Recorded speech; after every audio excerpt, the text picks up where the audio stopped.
দেশকে অস্থিতিশীল করার চেষ্টার প্রতিবাদে স্বেচ্ছাসেবক দলের বিক্ষোভ, ষড়যন্ত্রে দমে না যাওয়ার হুঁশিয়ারি। বিএনপি নয়, সমালোচনাকারীরাই আওয়ামী লীগকে পুনর্বাসন করতে চায় অভিযোগ নেতাদের। মুজিববাদ চাঁদাবাদের পাহারাদার আমরা উল্টা বলতে চাই, এই নব্য ষড়যন্ত্রকারীরা আপনারাই আওয়ামী লীগকে আবার পুনর্বাসন করতে চায়। মব সন্ত্রাস বিএনপি চায় না। আইন শৃঙ্খলার অবনতি ঘটানো যায়, তাহলে নিশ্চয়ই কোনো না কোনো কর্নারের লাভ হওয়ার সম্ভাবনা আছে। অবশ্যই আগামী রমজানের আগেই সেই নির্বাচনের ব্যবস্থা তারা করবেন।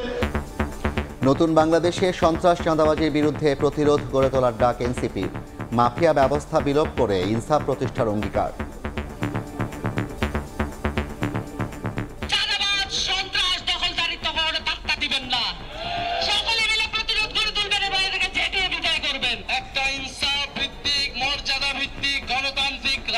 আমরা সেই ব্যবস্থা প্রতিষ্ঠার জন্য লড়াই করছি। দেখছিলেন প্রধান শিরোনাম। সন্ধ্যার সময় সঙ্গে আছি আমি ওমর ইনান এবং আমি জাফর সাদিক। এবার অন্যান্য শীর্ষ সংবাদ। জাতীয় ঐক্যমত্য কমিশন ব্যর্থ হলে ব্যর্থতা সবার বললেন আলী রিয়াজ। মৌলিক সংস্কারে বাধা হয়ে দাঁড়াচ্ছে বিএনপি, অভিযোগ জাতীয় নাগরিক পার্টির। সংবিধানের পঞ্চদশ সংশোধনী পূর্ণাঙ্গ বাতিলে আপিলের ঘোষণা বদিউল আলমের। বললেন, এর মাধ্যমে কায়েম হয়েছিল কর্তৃত্ববাদী শাসন ব্যবস্থা। নতুন দল নিবন্ধনে প্রাথমিক যাচাই বাছাই শেষ।